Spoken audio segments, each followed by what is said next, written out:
माता जी से मिला था। उन्होंने हंसकर कहा था फिर आना, लेकिन आज वो नहीं है। बस उनकी ये पवित्र तस्वीर और यादें बची है। मालिक हमेशा अच्छे दिल वालों को अपने पास जल्दी बुला लेता है।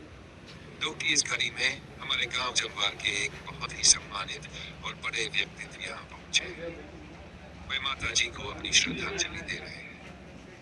भाइयों, बड़े लोगों का ऐसे समय पर आना और परिवार का हाथ थामना दिखाता है कि आज भी समाज में कहीं न कहीं आदर सम्मान जिंदा है।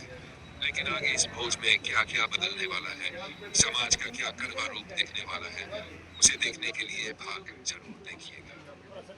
माता जी की आत्मा को शांति मिले। हर हर महादेव। डॉक्टर साहब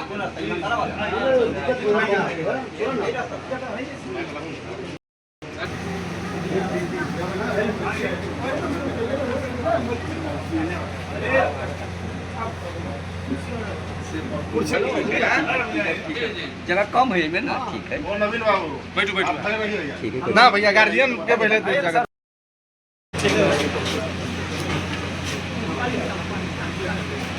ये सब लोग